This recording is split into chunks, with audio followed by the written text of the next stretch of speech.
And so this is why you subscribe. This is why you turn on the bell and get the notifications to know when we're going live. You just never know when the voice of college football is going to go live. Welcome in, everyone, specifically Luke, Phil, and others with a handful on the line as we just launched a live stream just a few minutes ago. And let's just let you know, hey, we're going to go live for about 45 to 50 minutes here in preparation and to launch our second edition of our exclusive live stream that you can catch over on Patreon if you're a member over there, or just simply let me know that you're interested. All you have to do is go to the comment section here in the live chat and just say, I'm interested, and that's it. I will send you the link, and you'll be in the exclusive live stream that we are offering each and every week at the Voice of College Football community. And you can either sit in the audience and just listen in, as we had 12 people on board last week, and we had 5 on the panel. So we had a Florida fan. That was, I'm not going to try to remember all their names. I won't be able to name the names, but it was Phil that was the Oklahoma fan.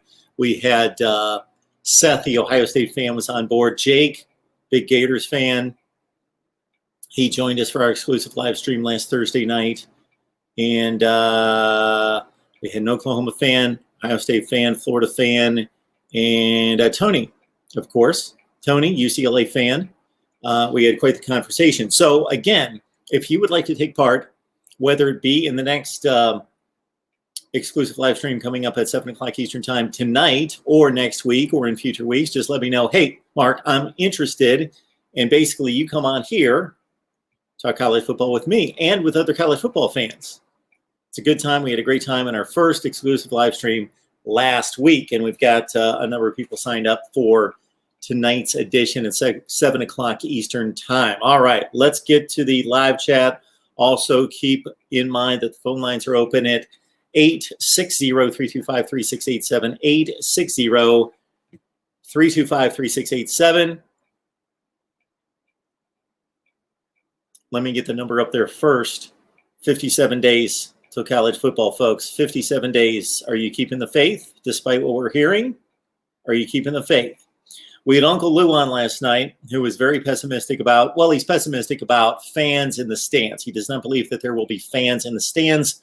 I tend to believe that he's on course there, that there's just no reason to jeopardize anybody else, to basically, hey, we'll play the games, but no fans in the stands. But of course, the reports that we're getting, another report from a major team today, I forget who it was, reported another 20 or 25 players contracted COVID.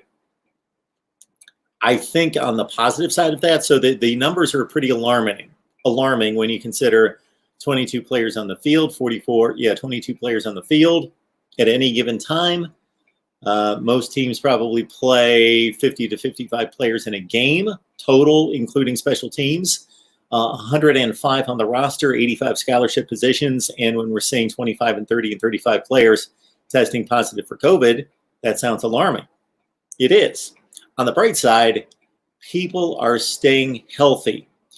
If you or anybody that you know or anybody that you know knows of anybody who has certainly passed away or gotten extremely sick, ill from this virus, my condolences. And certainly it's real. It's a real situation. But if you look at the numbers, again, people tend to look whether, we've had 2 real controversial situations in this country over the last 3 months, and people look at specific incidents too much. There are 330 million people in this country. Data speaks volumes. People get emotional about watching videos and about seeing specifics. The data tells us, now it has to be put into context, but let's understand that and this is my final political statement, and it's really not political, it's just involving these numbers and what they mean, has nothing to do with politics, necessarily just the situation with COVID, and I could go on and on about it, but we know that about 0.5% of the population, 0.5%, are nursing home residents, but they make up almost 50%, 47% of the deaths. like 75 to 80% of the deaths are over the age of 75. So we know who we're dealing with. These collegiate athletes are going to, by and large, at a 99% clip or above, they're going to respond. They're going to get healthy. They're going to get better. But because of the situation in terms of the quarantine of 14 days, that is going to be called into question. That's what's going to impact potentially the college football season, is the quarantine aspect of dozens of players being infected and then having to sit out for 14 days. Okay, what do you do? 860-325-3687. A call came up for just a second. If you'd like to call back, certainly there's the number, 860-325-3687. There were a number of super chats last night. I apologize that I did not acknowledge those. I wasn't able to get those out in time, but your contributions are more than welcome. They are cherished, accepted, needed, all those things. So again, you can contribute to the Voice of College Football on the super chat here, Venmo, PayPal, or Cash App. Mark Rogers TV, the Voice of College Football. Who's on the line? Just NT8 back at you, buddy. Man, Glad you to are. Have you popping up early this afternoon. I am. I surprised everyone. I know. I did not schedule this, but I thought I got some time. Let's get on here. I just walked in the door and thought I could jump on and talk some college football. You can probably, since I don't have my mic on, can probably hear this fan. Keep going, Navy Thomas. I got something to do real quick, but I'm right here. You're a little weak to my phone, so no big deal. You'll figure it out. But the thing I wanted to bring back up at you is this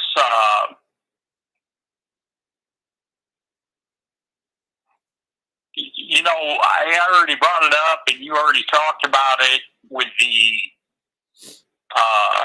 dead recruiting to August. Yes. And man, the only thing I can think of them to do any of this is to still have a game, whether they have fans or not, or just put it on TV. But on the two teams that are going to play, they're going to have to go through the COVID-19 test before they're allowed to play in a game, because I just don't think that they can put a mask under their helmets and still play the game. So I wanted to bring that up. Yeah, nobody's wearing a mask playing football. So let's go back to your first point, Navy Thomas. Let's clarify this, that the dead recruiting period has been extended through August 31st. That doesn't mean the teams cannot recruit. That means that they cannot bring players on campus. They can't have in-person contact with players. That's been extended. They're still out there recruiting via social media and texting and calling and all those things.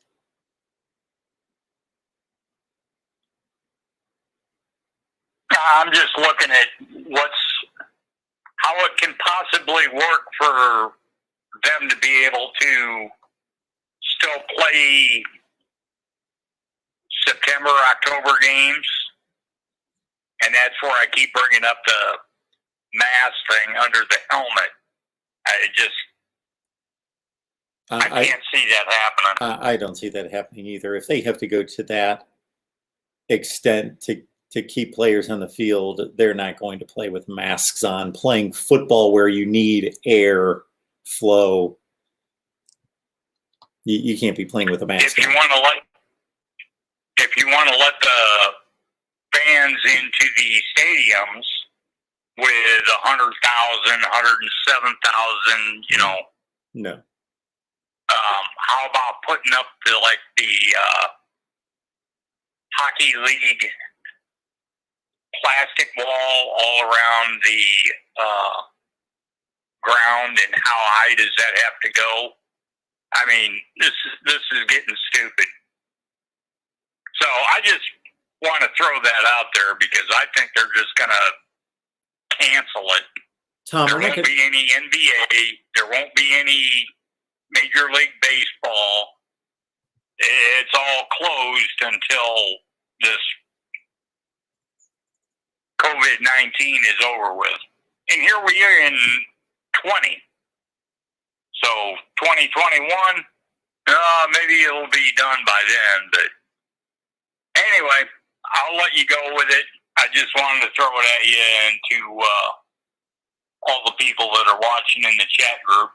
So Tom, talk to you later, my friend. Okay, Tom. We appreciate it. Jumping on the line, first and foremost, Navy Thomas has a streak going. 4, 5, 6 consecutive times, something in that range. It might be more than that, of being the first caller.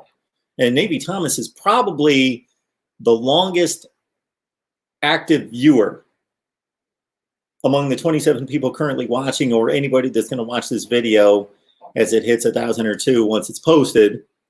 I can just about guarantee that Navy Thomas, NCIS Fanatic 21 is certainly up there as well, watching me for the longest, but Navy Thomas has been active on the phones recently. And there's no question that the college football season is in jeopardy. I am still hopeful, and it's not a blind hope. I still believe that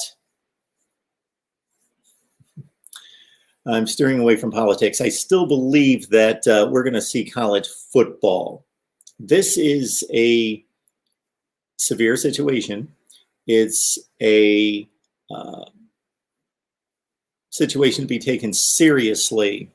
But again, let's understand the degree at which the players and the age group that we're talking about are affected. It is minuscule. And I'm not talking about the number of cases. I'm talking about how they respond to the positive tests. They're generally unaffected. MarkRogersTV, the voice of college football. Who's on the line? Hey, Marcus, Dave the Great, don't be late, a.k.a. Nick Kingston. Wow, that is the longest, but also the most clever and lyrical handle on social media. My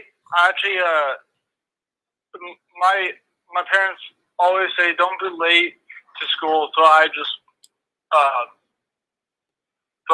put that in I included that in my channel. But anyway, about college football, do you think? I know you don't think that there's gonna be any fans in stadiums, but how about just the students, not the parents or whatever it is, just the students? Let's just spread out. So let's take our typical college football stadium of 75 or 80,000 seats. I think it's I think it's certainly more than possible. It's probable that we will have some semblance of a crowd in the stands. There is plenty of room, and if it's not just the room in the stadium, it's the traffic flow in and out of the stadium, and for fans or people to get to concessions and to get to bathrooms and facilities. That's part of it too. That's probably even more important than the amount of people in the stadium would be. How do you allow them to circulate? So basically, I got to think at this point that there are people who understand those logistics at each university who are working on that, working on the traffic flow. Okay, if we allow 10,000 people in a 100,000 seat stadium, we're going to allow 2,000 of those people to enter the stadium, let's say 4 hours before the game, and then another 2,000 an hour later. And that's the first step. And then the next step is you enter a certain way. You can only leave in a certain direction. Obviously, all the markings are on the pavement in regards to spacing. There's obviously going to be either seats that are completely taken out of the ground or are left there, but that have some type of a protective covering over them. Nobody can sit there. All those things are going to be taken into account. So it's not that I don't think that there's going to be fans in the stands, but it's not going to be surprising to me that there are no fans in the stands. If I had to lay a bet, if somebody's holding a gun to my head, I would say that there is going to be minimal fans in the stands, but there will be fans in the stands. Yeah, That's my guess. That's my estimate right now of probably 10 to 15 to 20% capacity. 100,000 seat stadium, 15 to 20,000 people. Yeah, so kind of like 40,000 people. Well, I would say that, but like I know you said minimum, but like take an example for Michigan Stadium, which is the largest football stadium in America, and just imagine just a student, no fans, but just students, fans, and just let them go in, but spread out. That's my idea, but I mean it's minimum. But so what you said about the if I'm interested to the camera thing, the camera. Yeah. So what this is, Nate, and you are certainly welcome. You got my personal invite. So at 7 o'clock Eastern time, we're doing an exclusive live stream. We actually just posted a comment from Sooner Thrawn right there. Joined us last week. It was a great discussion. He did, along with 5 others, talking college football. So what would happen is Nate, you've got your choice. You can either sit in the audience and just listen in like you do here, or you can jump on camera and you and other people, we've had already other people signed up, and you talk college football with me. We just kick around college football. It's an informal discussion, no pressure. We just talk college football, whatever comes up. There's no, it's like walking into your favorite, social gathering and talking college football. Right. Yeah, I said I was interested in the comments. Absolutely. So what I need from you, Nate, is I need your email address. So do me a favor and go to MarkRogersTV at Gmail, MarkRogersTV at Gmail, and you just leave your email address, and then I'm going to send you a link. Is it all low caps or upper caps? That's fine. Lower caps is fine. MarkRogersTV at Gmail. Right. And I'm going to send you a link 5 or 10 minutes before 7 Eastern time. Okay. And you're going to follow the directions in the link, and you'll pop up. Now, understand that I've never been on that side of it, so I don't know exactly what you're asked. But typically, people don't have any issue getting through, and you'll take part in our 1 hour conversation. It'll be fun. We did it last week. It could be exciting, actually. All right, Mike. I'll let you get the calls in. Thanks, Nate. See ya. All right, the Great. We'll see you. Nate the Great, don't be late. Sooner Thrawn, as I mentioned, joined us last week. As did, we had Tony in here. We had NBA fan, Jake, the big Cubs fan, forget his handle. A few others made their way through. Luke, inject me with COVID if it means I can have my senior year. Luke, coming up on his senior year. Are you just a UNC fan, Luke? Or go to school there? Luke, touting those Tar Heels for 2020 here. If I had to name one team in America, that to me is the most fascinating team in the United States for 2020, that I want to see what they're made of and what they can accomplish this year. You always point wrong in the wrong direction because you see it, the inverse way. So there you go. It's that team right there that Luke roots for. I want to see North Carolina. Not that I don't have an idea what they're going to accomplish this year. I certainly have a prediction in my head. I have yet to unveil that. I will, of course, unveil my predictions a week or two before the season starts, which reminds me, somebody requested today a Miami game-by-game prediction video. So we'll get on that. I will have to write that down, which reminds me,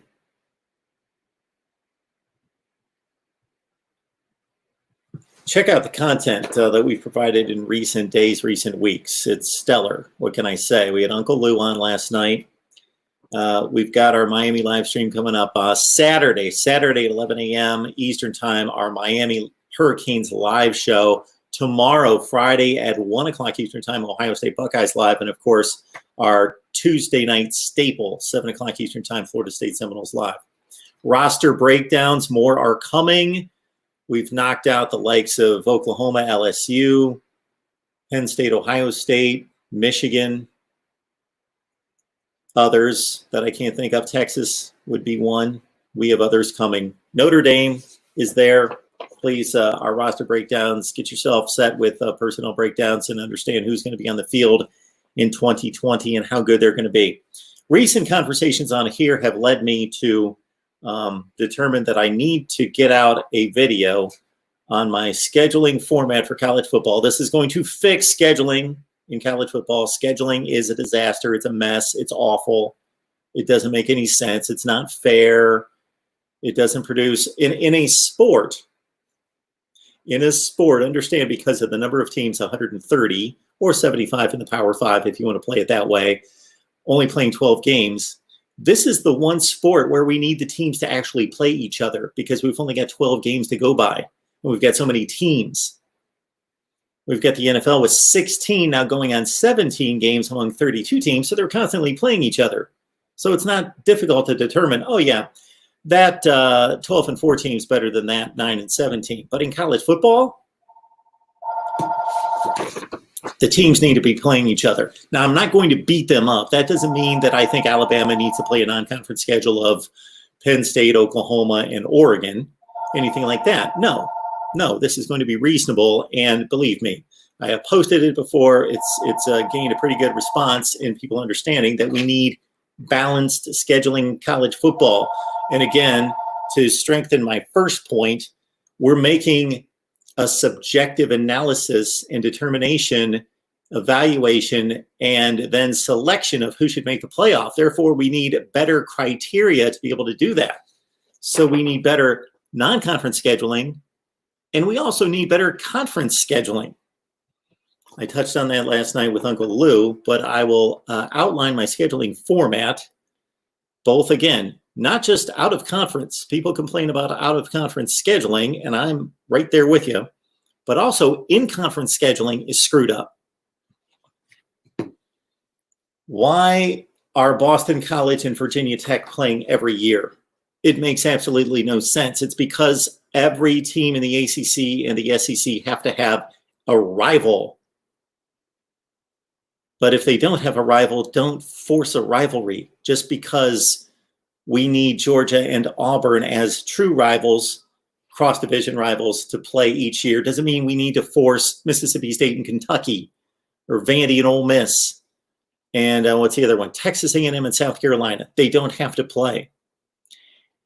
Eliminate those games as set, restricted games, and you open up the flexibility of being able to match up teams that create a balanced, fair schedule based on the year before's results. So the season before, you look at the results and you base your scheduling. And then you bring a committee in to play, which would, of course, be headed up by me. But you bring in a committee that can break the ties. And again, I'll go into that later. But, and while I'm at it, why don't I just go ahead and I need to do this maybe every 3 to 4 years. And with, thank you very much, 20,000 subscribers. We went over that figure, I believe, yesterday, or it might have been on Tuesday. Today's Thursday. 2 days ago, Tuesday, we surpassed 20,000 subscribers. So that's your doing. That's you guys. That's not me. So thank you so much. And if anybody's listening to me right now that's not a subscriber, check us out, see what we do. We deliver content every day, and our aim is the best: discussion, debate, and analysis. Do we deliver every day, all the time, nonstop? Nope. We can get better. We will get better. Best debate, discussion, and analysis. That's the mission. That's the mission statement. That's the goal here at Mark Rogers TV, the voice of college football. But I'm cranking out the content, doing the best I can, and we will do better. So therefore, what you need to do is, many times like right now, I find a gap in my schedule based on my other obligations that I determine at 5:40 that, hey, I can do a live stream at 6 o'clock for an hour. Let's do it. Let's jump on here. Therefore, what you do is you subscribe to the channel, you turn on the bell, therefore you receive the notifications to know when we're going live. Our Florida State show has been consistent on Tuesday nights at 7 o'clock Eastern time, but unfortunately, our Ohio State and Miami shows have had to float. Therefore, you subscribe and hit the bell for the notifications to know when we're going live with our call-in shows, and also Ohio State, Miami, and Florida State. MarkRogersTV, the voice of college football. Who's on the line? Hey, Mark, it's Dave. How you doing? Hi, Dave. I'm doing great. How are you? Hey, let me ask something. Do you think the Big Ten football teams are distributed evenly in their respective conferences? Like, it seems like one conference is stacked with a lot of good football teams versus the other side of the Big Ten, which has got some decent teams, but I feel like it's a bottleneck on one side and not the other. Give me your thoughts. Okay, this is what I think, Dave. I think that your conclusion is a popular one. So as you well know, the Big Ten split into divisions in 2011, the Legends and the Leaders division. And they basically surveyed the previous 10 seasons to see, okay, how strong have these football programs been? So we need to create two balanced divisions. And there was no geographical logic to what they created. And that's why they came up with the names Legends and Leaders and didn't tie it to geography. So you had teams from all over the place. For example, you had Wisconsin and Ohio State, who are on opposite ends geographically of the map in Big Ten territory in the same division, because they were trying to create two balanced divisions. Then people didn't understand. They were like, Legends and Leaders, we don't get that. And why are these teams in this division? And then they came up with the current configuration, which was based on geography. And really the only determination they needed to make was, where was Indiana going to go and where was Purdue going to go, because they're in the same state and geographically pretty much right in the middle. And we're just going to split those two up and send one to the east and one to the west. Okay. So the East has been better. No question about that. But I think it's overrated in terms of how much better, because we look at the top. We look at the champion. And Ohio State has been the best team in the Big Ten. I don't even think the number of championships for Ohio State clearly indicates how dominant the program has been. Even in the years that they've not won the Big Ten championship, most people would determine, okay, they slipped up. They were really the best team. They've been the best team in the conference since 2014 exclusively. Okay, so they own the conference. For 20 years at least. Pardon me? I'd say for 20 years at least. Well, yeah, if you want to go back, but I mean every year since 2014. Like every year. I know they didn't win it in 2015 or 2016, but they were the best team. So anyway, so I think that's skewing the perception, because if you really look at it, Dave, after Ohio State, okay, who's the best team in the Big Ten? Who's the best program? Who has been? Well, we've got an argument. Is it Michigan? Is it Penn State? Is it Wisconsin? Those would be the three teams that would come to mind. But with Michigan State faltering in recent years, so you had a stacked deck there for a few years with Ohio State, Michigan, Michigan State, and Penn State. But now Michigan State faltering with 7-win seasons the last 2 years, a 3-9 mixed in there as well. They've basically been a 500 team for the last 4 years, Michigan State. So they've faltered. Minnesota has ascended. Northwestern, despite a really bad year last year, Northwestern has been really good. They've been 9 and 10 win teams. So I actually think there's more balance over in the West. Just the East may continue to win the championship game because it has the best program and probably the second best program, and probably the top 3 out of 4 at least. Penn State as well. Yeah, Penn State, Michigan is who I'm talking about in terms of 3 out of 4. But I think the West is actually more intriguing. Minnesota, Iowa, Wisconsin, and maybe we'll see something out of Nebraska at some point. Northwestern just won the division 2 years ago. So I get your point that the East keeps winning the championship, but let me, you know what? I think it's an interesting video, and maybe I'll run the numbers on who's won the games, because the East, for a number of years, had the advantage in games won over the West, but it wasn't that decided, and I would bet that it's getting closer as I think about the records in conference play between the two. East versus West. Okay. I mean, Mark, I know you're big on metrics, right? And I do that for a living. So yep. You're calculating, and you and I've heard on many of your shows, you always say, hey, if you want to debate me on this team versus that team, present the metrics, show the data to support your argument, right? Sure. That's how that's got to be, because like a lot of times when I love your shows, but when I'm looking at the right-hand side, people are thinking out of their heart, but not thinking out of their brain. Absolutely. Absolutely, they are. This is going on in the real world, too. Yeah, and I wish Notre Dame could win the national championship. I don't think they're going to do it. I don't think they're going to be in a position to. But, you know, I'm ready for the show that's getting ready to happen here in about a half an hour. I have a really good, intriguing question for you, but I'm going to save it for the show.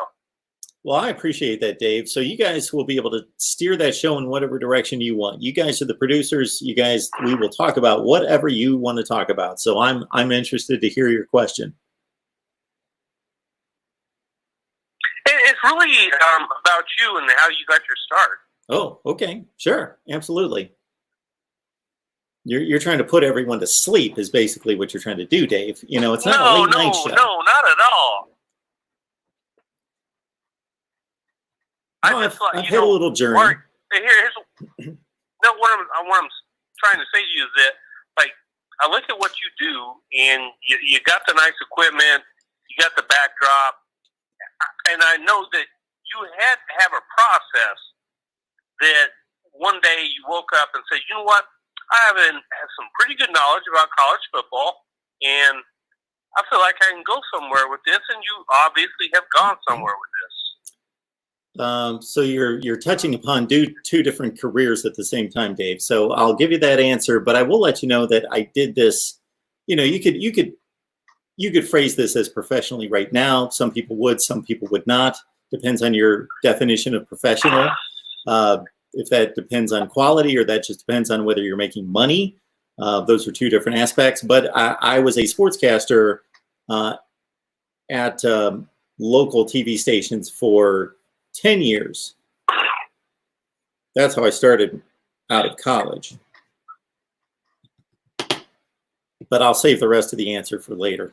Yeah, you know, when we're back on, you know, when we have the panel and everything, when I'm given time, I'm not going to, you know, jump in there and try to hog anything, but I'll ask you that question, and I really love to hear your explanation, because I think you obviously have come a long way. But I don't know exactly. I just want to hear you say, hey, this is where Mark Rogers started. This is how I came here to this point in time.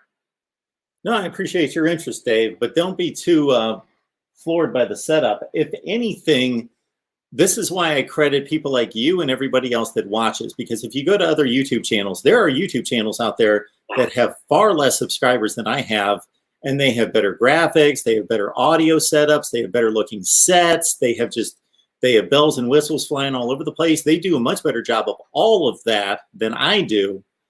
So my 20,000 subscribers are thanks to people like you.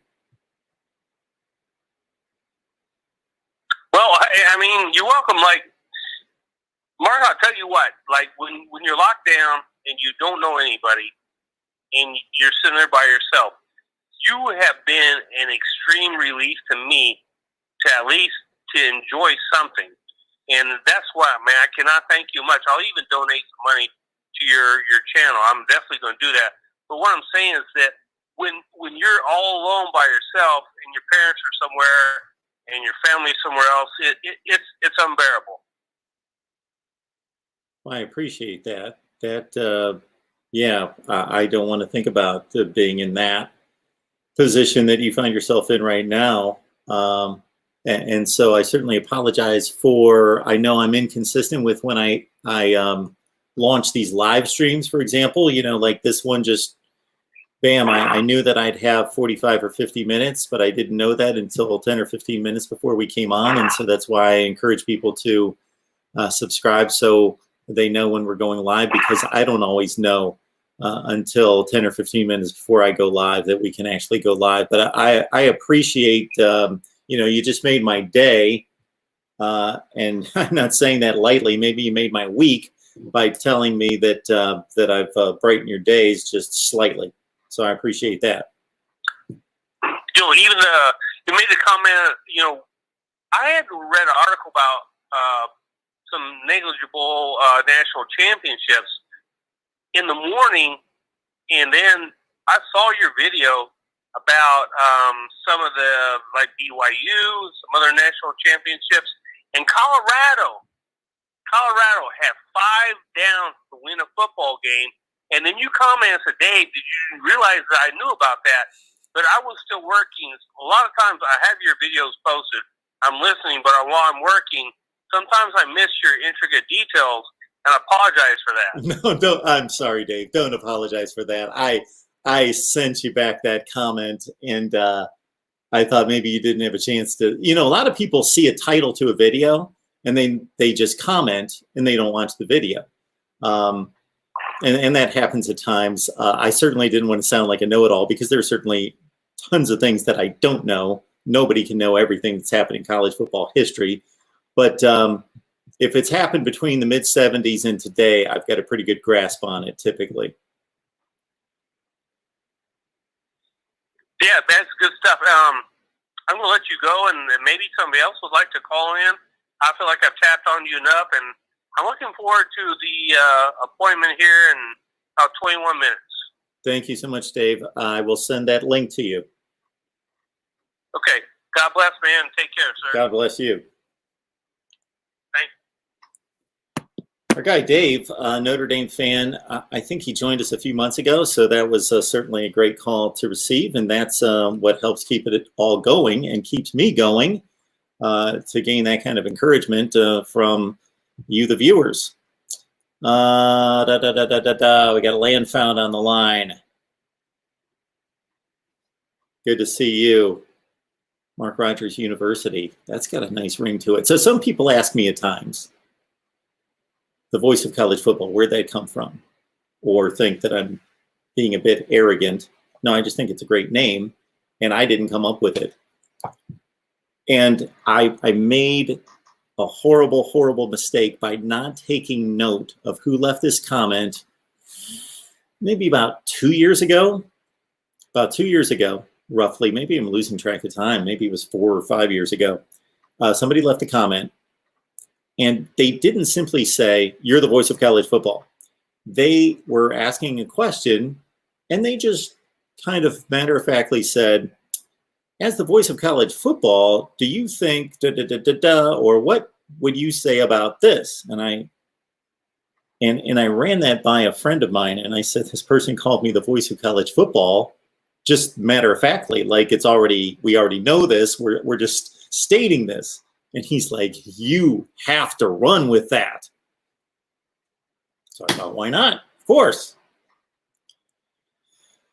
Again, good to see you, land found. Antonio. So again, Antonio, I don't know if you heard my statement made to Nate on the line. Antonio, I see that you would like to join our exclusive live stream coming up at 7 o'clock Eastern time. So if you'd like to talk college football directly with me or just be in the audience, just leave your email address to my email address.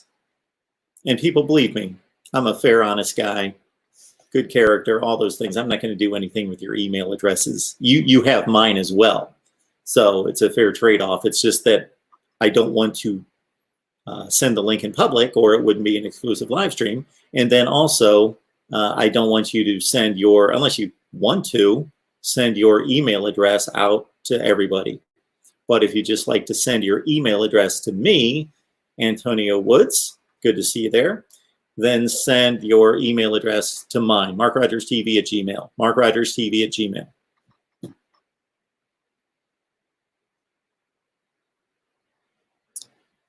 904 Hurricane, I didn't know Michigan State, so that would be Michigan has the biggest stadium, bigger than the Big House or Ohio State. No, Michigan State is in the 80,000 range, somewhere between 75 and 80, 77, 78,000.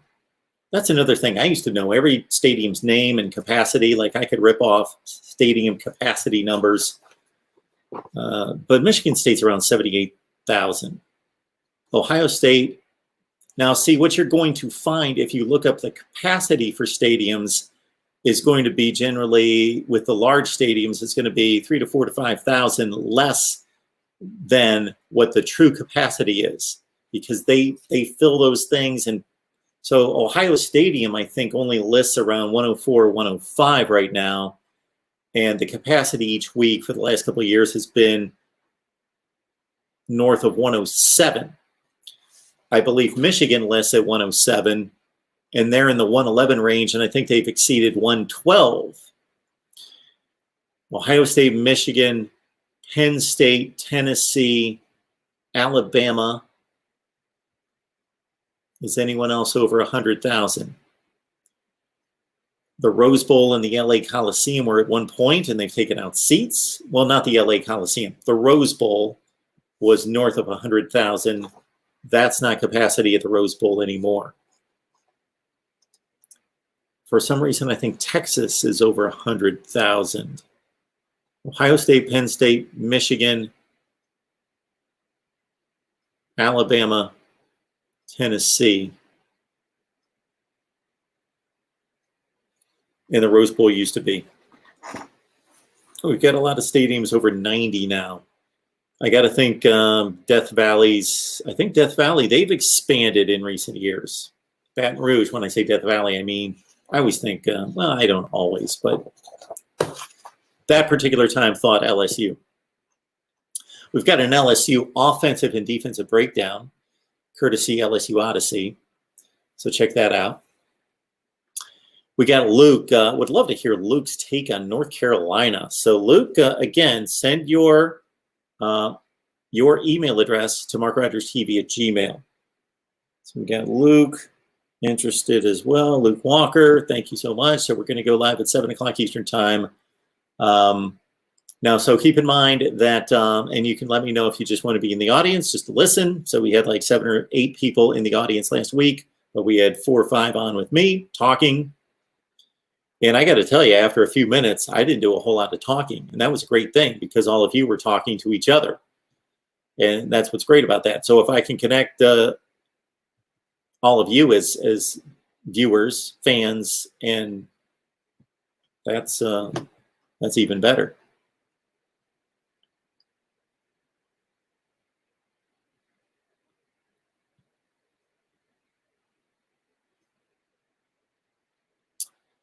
Cheryl, yeah, the team up north has the biggest stadium in the Big Ten. Yes, always have. Yes. Did somebody say Michigan State? Did Michigan State come out of my mouth accidentally? Is that why Cheryl's saying that? Yeah, I certainly know it's not Michigan State. Michigan, Ohio State, Penn State, it's so close. I don't know. I think it's Ohio State, then Penn State. It might be the other way around. It's so close. And then after those 3, Michigan State's at 80. Wisconsin's in the 80 range, 85. I would guess it goes Wisconsin next. And then at the bottom's Northwestern. Northwestern, Indiana's low in the 48 range, 48 to 52.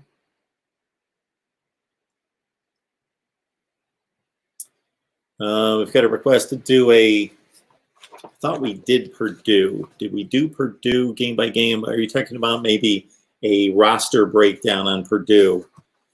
And we'll try to get that done.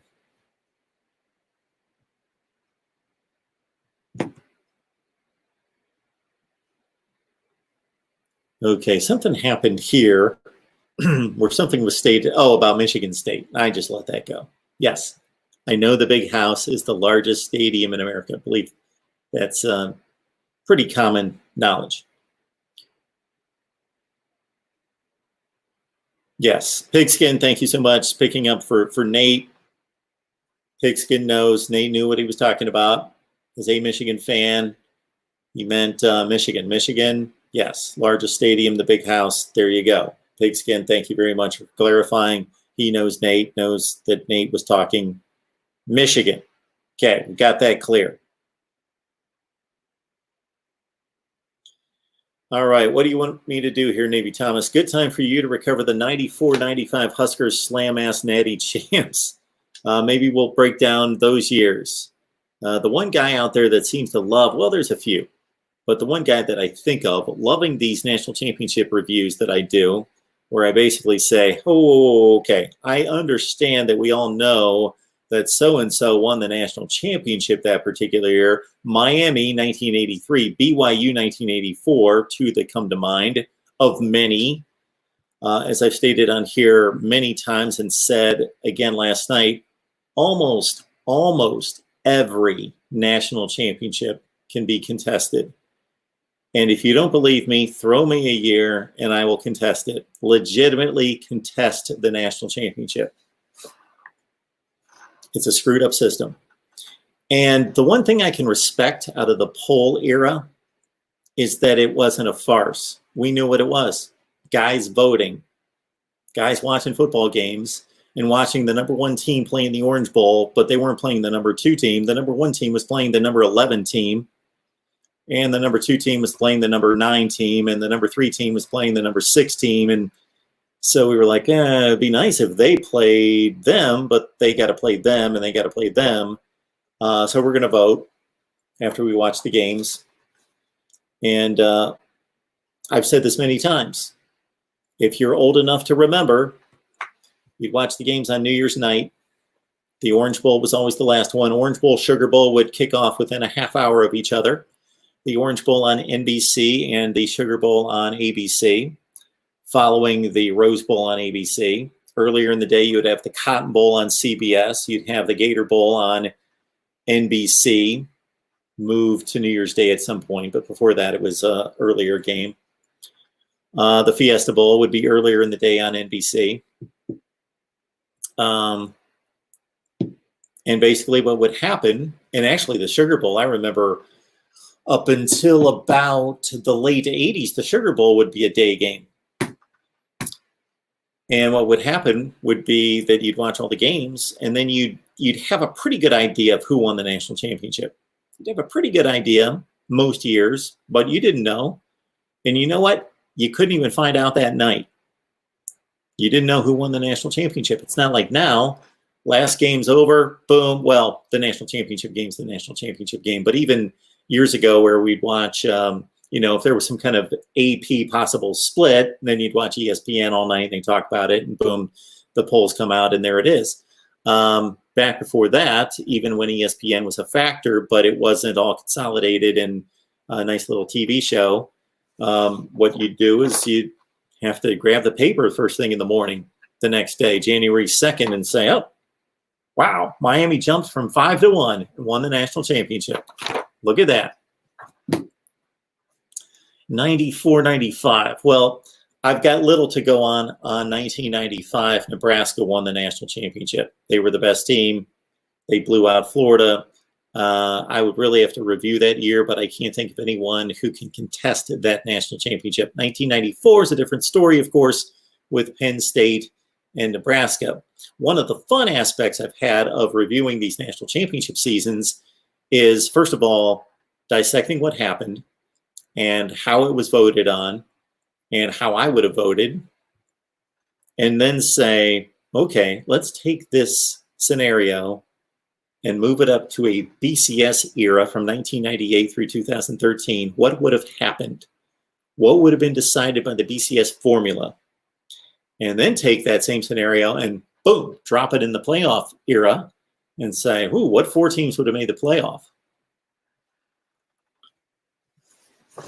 We had a situation in 1990 where I will tell you that the 4 best teams in college football at the conclusion of the regular season And this is a season in which Colorado and Georgia Tech split the national championship. The 4 best teams in the country were Miami, Florida State, Penn State, and Notre Dame. Those were the 4 best teams in the country. That would have been your playoff.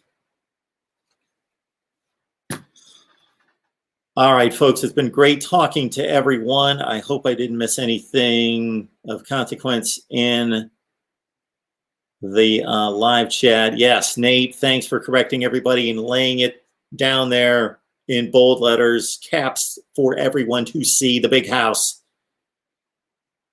is, yes, the largest collegiate stadium and has been for decades. There will be a college football season. That's not just my hope, that's my belief. But am I guaranteeing a college football season, much like the baseball commissioner guaranteed a baseball season? Nope, not doing that.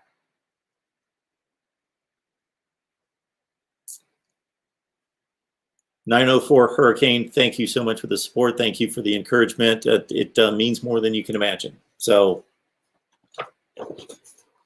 I got to tell you guys that when I come on here, I am spitballing it. So if this was done right, I'd be producing content all day, and I would do a live show let's say every night at 7 o'clock or whatever it would be, a morning show or whatever. And I'd actually prepare. So understand that when you see the talking heads on television, that they have producers in every ear and research people flying around, and they've got all sorts of support. And they also prepare for hours to go on. On a night like tonight, and really any night that you see me, you know what I do? Flip the switch, start talking. And that's what it is. So I appreciate everyone. Again, if you've caught the vision and would like to, Marvin Johnson, thoughts on USC, we can get to that at some point. Just again, if you have any comments or questions or suggestions, recommendations, or requests for content, just copy your comment in the live chat. What you do is copy the comment in the live chat and just paste it to any of the comment sections of any of the videos. That way I'll see it and we can respond. Wins for USC this year. Off the top of my head, I need to see the schedule. I know they got Alabama and Notre Dame conference. Difficult. Looks like Adonbe wants to see the live broadcast at 7 o'clock. Man, I'm glad I stayed on for a couple more minutes. Mike, you've done this a number of times. Mike, thank you so much. I appreciate that you understand the value here. Thank you so much. I appreciate it. I know, and I want everybody to understand who is not prompted to donate financially, that's not what I expect, but that is certainly welcome and needed, will be needed going forward. But we're looking to generate revenue other ways as well. But Mike, thank you so much for the contribution. It is so much appreciated. And again, whatever you can do to help us out, if you like what we do. And 904 Hurricane points it out right there as well. Hit the like button. That's step number 1. That helps tremendously. I can't explain it. I don't know the algorithms, but I just know that they exist, that we are all told, hey, if you've got a video and it's got 10,000 views and it's got 3 likes, well, it would be better to have 2,000 less views and 1,000 likes. YouTube wants to see engagement, so they want to see comments, they want to see likes. And then if you could also take those videos, and if you say, hey, man, Mark had this great video on Penn State, grab the video and say, hey, I'm going to show this to other people I know that love Penn State football or would be interested, and share the videos on social media. That would be great. And of course, if any of you are not subscribed, please do so. Therefore, you can catch all of the live streams because you subscribe, hit the bell to turn on the notifications, and you go from there. All right. Anybody else who would like to join? I thought I saw somebody else. I've got Luke, Antonio, and Nate. And hopefully you guys have left your,